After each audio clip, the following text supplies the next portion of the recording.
Welcome back to the Ben Mulroney Show. Thank you for spending a little bit of time with us, and thank you to my two next guests, because without them, I can't do this segment. It's This Week in Politics, our midweek panel, and we're joined by Andy Gibbons, principal at Wallgate Advisor and former VP at WestJet, as well as Regan Watts, founder of Fratton Park and former senior aide to Jim Flaherty. Happy Wednesday, guys.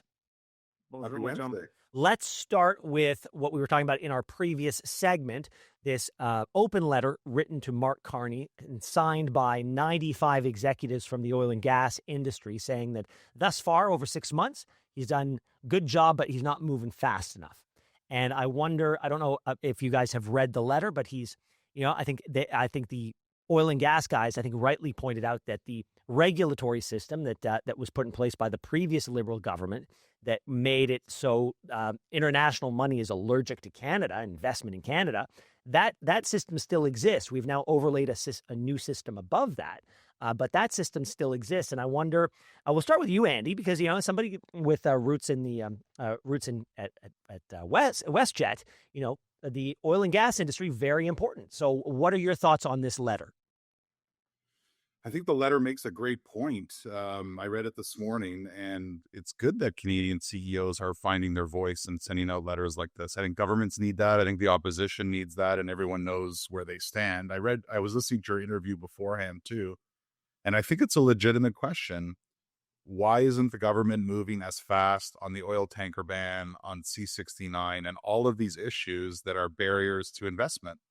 It's great that they're identifying projects of national significance, but the industry is saying, if you like that, we can do so much more. Yeah. And I think this is an emerging question for the Carney government, which is, are you providing government answers to Canadians, or are you going to get out of the way and let Canadian businesses do what they're telling you they want to do for Canada?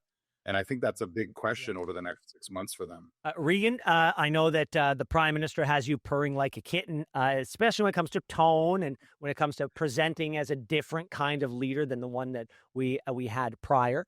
But on this very specific point, are you still purring like a kitten? It's not quite a purr. I do think, though, that the Prime Minister should be given a little more slack. Given it is only September. I think the call from the oil patch should be heard and registered loud and clear in Ottawa.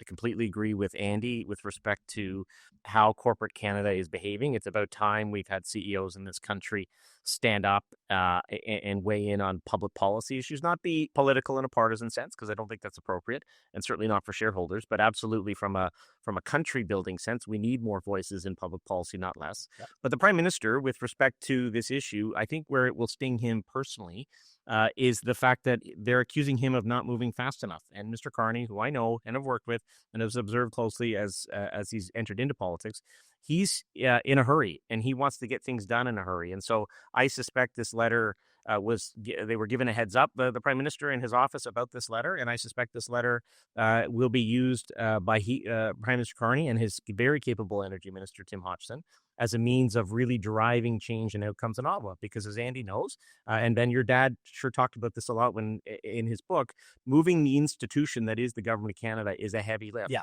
And so every impetus to move files forward in a case like Mr. Carney will be, I think, well received. But the oil patch is what they're observing is fair game, and I can't disagree with a single word they said. All right, let's move on to Chrystia Freeland, who has been in politics for 10 years. Anybody who presents themselves as a candidate has my initial respect, and she has been, in my personal interactions with her, she has been nothing but kind. She is she's a hard worker. She's well educated. She's strong. She acquitted herself well in the NAFTA renegotiation, and she will forever be linked to the Liberal Party and its successes, and of course some of the places where they have fallen short. Make sense of what happened yesterday when we learned that she would be leaving politics abruptly to take a job as our special envoy to the reconstruction of Ukraine. Regan, I'll start with you. Well, Chrystia Freeland, Ben, she is emblematic of perhaps the most mediocre political class and governing class in the world. I'd love to know who her PR people are, because she seems to receive fawning praise everywhere she goes. If the Prime Minister has me purring, she has a whole country of advocates and supporters who are outpouring for her. Let's remember, this is the finance minister, when she became finance minister, who blew up the deficit to record highs. This is a woman who laughed when she talked about freezing bank accounts for those who were supporters of the trucker convoy. This is a woman who has shown no demonstrable progress with respect to her economic record as finance minister during her time as finance minister. The facts are this: per capita contributions from Canada to Ukraine are the highest in the world. Yeah. Canada's economic output per capita has been declining every single year since she was finance minister. Now, she's not to blame entirely for all of that. Of course, the long national nightmare known as Justin Trudeau is also responsible. But she was at the tiller. And, there is nothing in her record that is remarkable. Now, to answer your question about her mediocrity and why she's leaving now, this has been rumored for a while. I heard about this at the start of summer, that she was looking to get out. I mean, you could see how Liberals felt about Chrystia Freeland when she got single-digit support in the leadership campaign. I think she got 7.8%. And so it was made clear to her nobody wanted her as leader.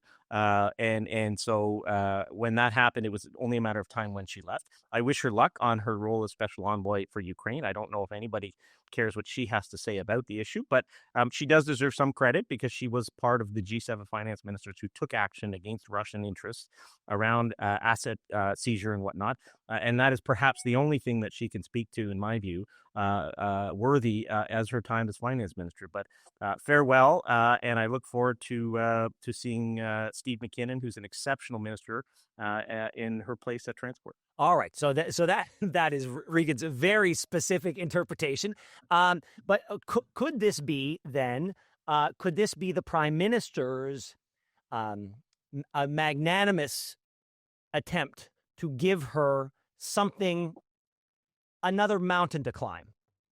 Andy, the floor is yours. Well, he should give her whatever she wants, because if it wasn't for her, he wouldn't be prime minister today. So had she not sent that letter and had she not resigned that morning, Mark Carney would not be the Prime Minister of Canada. So whatever she wants, he should grant it to her. Let's be charitable today and say, Chrystia Freeland in the Ukrainian diaspora globally is quite prominent. Yeah. And she is close friends with Vladimir Zelensky. Well, Andy, this could be right. this could be the job that she's really well suited for. We don't know. I thought the announcement was a bit clumsy, to be honest. I mean, if she's truly being recognized globally to work on the reconstruction of Ukraine, that's an incredible thing for a Canadian to be doing, and that should be celebrated. But it wasn't clear that that's what she's going to do. Yeah. So it was a bit weird. It was a bit clunky. Is she going to resign? When? Maybe not. It wasn't clear what was happening with this job and what exactly it was. But she is prominent in the Ukrainian diaspora globally, and if she can make a difference there, that is, we should be proud of that as Canadians and our role there.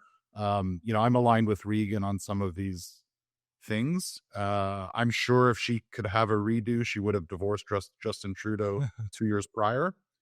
I don't know that, but surely she has some. She would have been Prime Minister, Randy, right?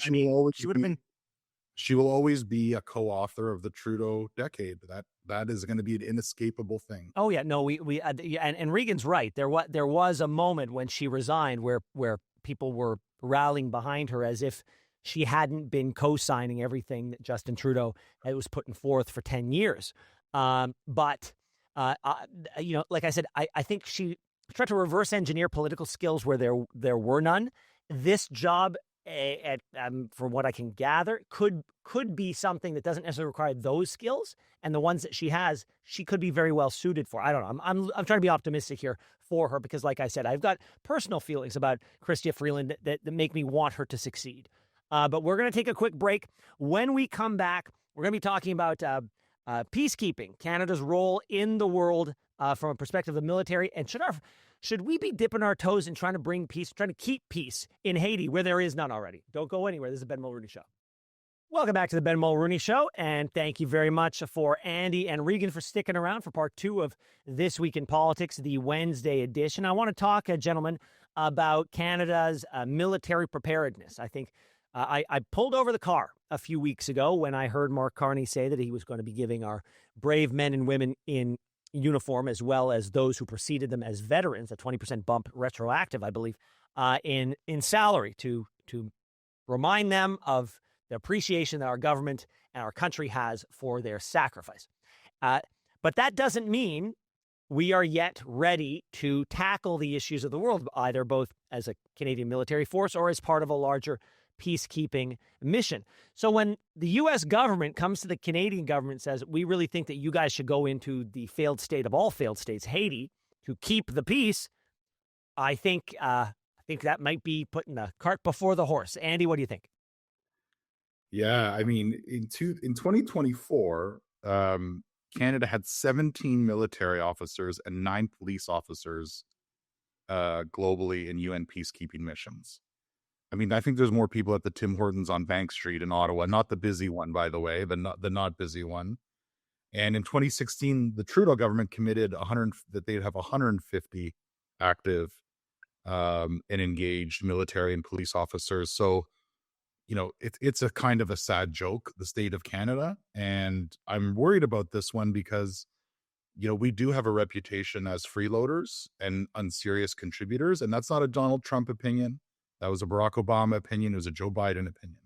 So I'm really concerned about that, because if Marco Rubio is asking us to make this small contribution and we're we're incapable of doing it, never mind the merits of it, that's a real problem for us, because they do pay our security bill. And if that's what they're asking one of their strong allies to do, it's a big problem. Haiti's, the merits of Haiti or not is a separate issue, but if we're incapable, that's the issue we have to solve. But what I don't understand is why the ask even came in. I mean, they have been complaining that we are not paying our fair share, that we are not funding our military.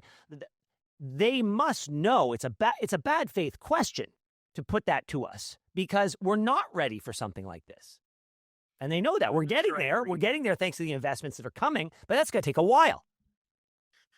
Ben, I'm not sure I agree that it's a bad faith question. And as much as I hate to say I told you so, I talked about this in November, actually, in Politico with Nick Taylor-Vasey about what Canada could do to get ready for the incoming Trump administration.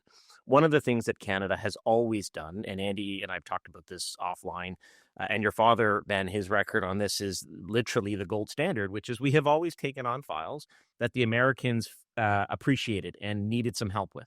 And when I think about Haiti, I think about when I worked for the Foreign Minister of Canada, Lawrence Cannon.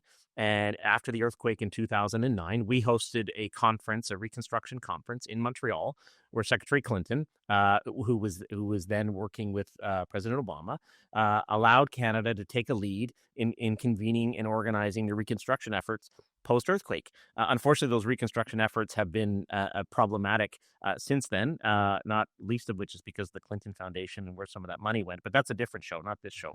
But with respect to Canada, I'm sorry, if we have our security bills paid by the United States and the United States asks us to do something that is in our wheelhouse, A, peacekeeping, Ben, but B, we are a bilingual nation. Yeah. And Canada is uniquely positioned to serve in a place like Haiti around peacekeeping and reconstruction. And guess what? We're at the G7 and the G20.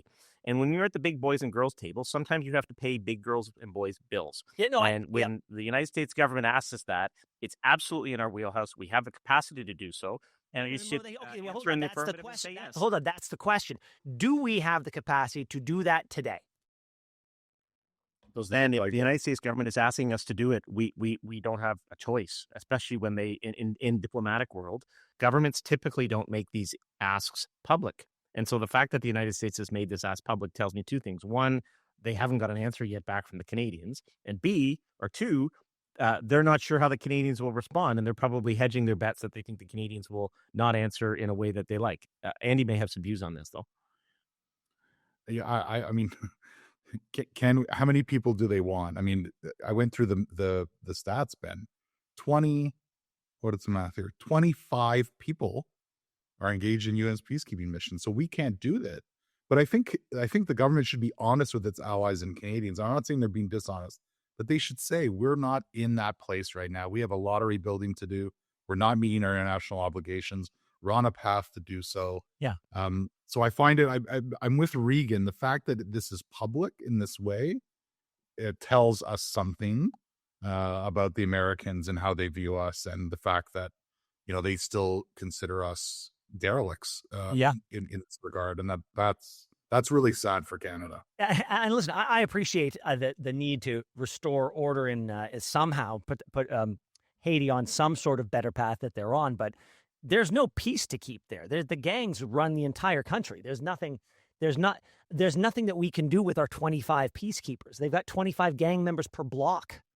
I don't know what we're supposed to do. So Ben, we sent enough troops that brings peace, order, stability to the country. And we go to the United States and say, look, we're prepared to do this. However, we also need you to bring other like-minded nations. And I think there's some African countries right now who have peacekeepers there. But let's go and find some other like-minded nations among the G7 and the G20 to bring stability to Haiti. Haiti is a regional security issue that if Canada took care of, will have tangential benefits for things like trade. The U.S. has already initiated the process to review the USMCA.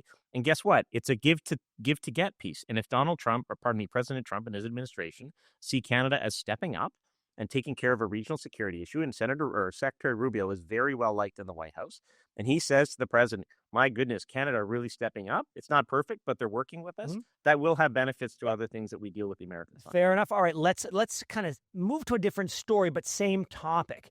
There's a piece in the Star that highlights that millions of Canadians are struggling in the affordability crisis, even with new government programs. And so, I look at this. I keep talking about Canada. People keep saying Canada has an open door. We should have as many people. It's such a big country. We can welcome the world. And I say it's not a big country. It's like an elevator, right? And right now the elevator is full. And if we invite more people on, what's that going to do to the elevator? It's going to crash down, and everybody inside it is not going to do well. And so to me, we have so much that we have to take care of here. And yes, we can walk and chew gum at the same time. But I don't know. I appreciate everything you just said, Regan. But when I see how many struggles we have as a nation, when I see how many problems we have, I look at the military aspect, and right now it looks like a nice to have, not a must have, if that makes sense. Well, look, Ben, the most recent stats, and I read the story that your producer sent over this morning. It is unacceptable to me that we have something like 8.7 million Canadians who are impacted to some varying degree around food security. Yep. And feeding a population is like one of the most basic things that government has an obligation to do. We have in this country, we feed our people, we provide healthcare, public services, libraries, roads, schools, bridges, all that other stuff. But the fact that we have food insecurity in what is the breadbasket of the world, Canada has one of the world's world-class agricultural sectors and food production sectors. Yeah. And the fact that we have people in this country who are struggling to feed themselves and their family, for me, is unacceptable and unconscionable. And that's just a further indictment on the long national nightmare known as Justin Trudeau. Andy, I give the last 45 seconds to you. Well, look, if you're a politician, it's hard to look at a food bank lineup that stretches around the corner when there's a hotel full of asylum seekers. And I say nothing. I'm not against being compassionate, and no one is in Canada, but this is a very hard problem. And like we talked about last week, crime, immigration, and affordability are the issues that will really dog this government for the next 6 months, and whether or not they have answers to it. And again, what's the government's answer to it versus the people's answer to it? And right now, and I think we've seen this over the last couple of weeks, Ben, is it's a lot of government answers, a government office, a government program, a government this, a government that. Yeah. And I think Pierre Poilievre can score some points on this over the next few months, and he's trying his hardest for sure. All right, gentlemen, thank you very much. Really appreciate the conversation. Enjoy the rest of your week. Thanks so much for watching the show. Now, if you enjoyed what you saw, hit that subscribe button so you never miss another episode of The Ben Mulroney Show.